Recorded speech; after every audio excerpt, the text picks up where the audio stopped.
Olá, hoje a gente vai mergulhar numa fábula moderna que é, olha, bem poderosa. É do filósofo Nick Bostrom. E essa é uma daquelas histórias que faz a gente parar pra pensar, sabe? Questionar uma das certezas mais fundamentais da vida e que pode nos fazer enxergar tudo de um jeito totalmente novo. A história começa daquele jeitinho clássico, né? Era uma vez. Mas o tom muda muito rápido. Fica bem sombrio. Pode esquecer. Essa aqui não é uma historinha pra dormir não, hein? Bom, vamos entender o cenário aqui. O dragão, ele era uma coisa absurda, uma verdadeira força da natureza. Pensa em algo maior que uma catedral, coberto de escamas negras e com olhos que, nossa, brilhavam de puro ódio. E o pior, ele exigia um tributo, um pagamento terrível da humanidade. E que tributo era esse? 100 mil pessoas, todos os dias, entregues para o dragão, para saciar a fome dele. Pensa nesse número, 100 mil vidas, todo santo dia, a cada pôr do sol. É uma escala de perda que a gente mal consegue colocar na cabeça. E claro, as pessoas tentaram lutar, guerreiros foram completamente incinerados, magos lançaram todo tipo de maldição, mas nada. Químicos criaram venenos superpotentes que, no fim das contas, pareciam só deixar o monstro com mais fome. A conclusão era sempre a mesma, não importava o que fizessem, o dragão era simplesmente invencível. Então, o que acontece quando uma sociedade inteira encara uma catástrofe que simplesmente não consegue vencer? Bom, ela não só se rende, ela se adapta. A tragédia vira algo normal, sabe? Vira parte do dia a dia. E o mais impressionante é como a sociedade se organizou em torno desse problema. Criaram uma burocracia gigantesca, não para lutar contra o dragão, mas para servi-lo de um jeito mais eficiente. Pensa só, surgiram empregos, orçamentos, até especialistas no assunto, os tais dragonologistas. O problema virou uma verdadeira indústria. E que indústria, hein?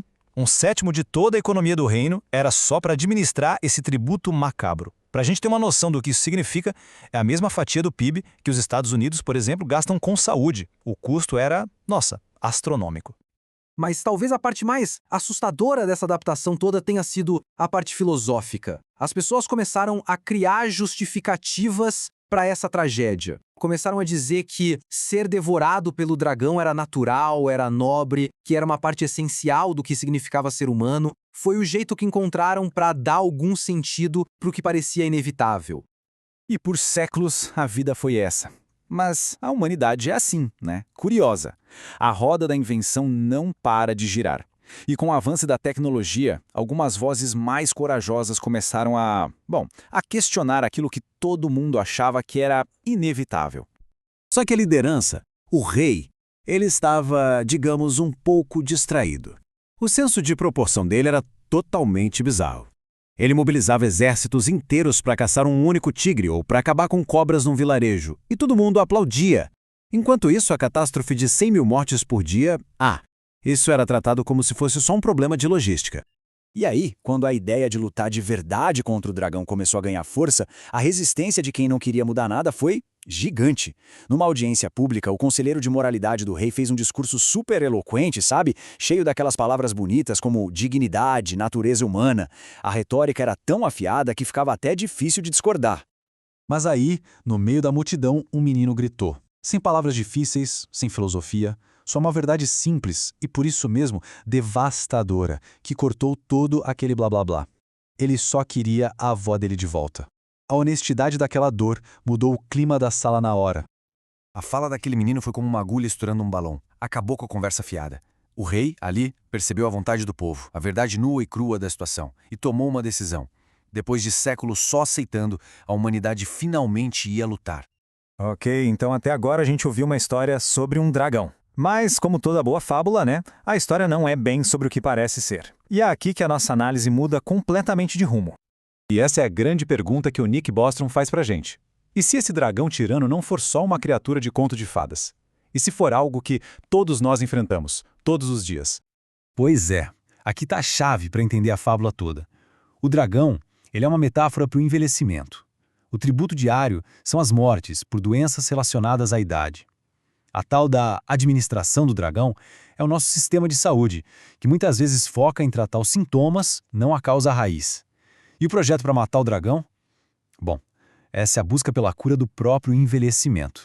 Então, o ponto central é esse, sabe? A fábula argumenta que nós temos uma obrigação moral de combater o envelhecimento com a mesma seriedade com que lutaríamos contra um monstro de verdade que mata 100 mil pessoas por dia. A questão não é aceitação, é ação. Essa história não é só uma alegoria inteligente, ela é um verdadeiro chamado à ação. Então bora ver quais são as lições que a gente pode tirar da urgência que ela transmite. A fábula joga na nossa cara os erros que a humanidade cometeu ali. Eles normalizaram uma tragédia absurda, subestimaram a própria capacidade de resolver o problema, achando que o futuro ia ser sempre igual ao passado. Deixaram que discursos bonitos escondessem a dor real das pessoas. E como rei, focaram nos tigres e cobras enquanto o dragão continuava fazendo o estrago dele. E essa frase, ela mostra o profundo arrependimento do rei depois da vitória. Não é só festa, comemoração, é uma constatação muito dolorosa do custo humano da demora. Cada ano, cada dia que eles não fizeram nada, significou milhões de vidas perdidas. Vidas que poderiam ter sido salvas. E qual é o custo da nossa demora? Bostrom calcula que, na luta contra o envelhecimento, tempo é igual a vida, numa taxa de mais ou menos 70 vidas por minuto. O relógio não para, e o preço dessa demora é medido em vidas humanas. A fábula não termina com uma resposta pronta. Termina com uma pergunta do rei para seu povo. Depois de derrotar o dragão, um futuro completamente novo se abre, cheio de desafios, de novas possibilidades. E a história deixa essa mesma pergunta no ar para nós. Se um dia a gente conseguir derrotar o nosso dragão, o que faremos com esse futuro? Como a sociedade vai se reorganizar? A jornada, na verdade, está só começando.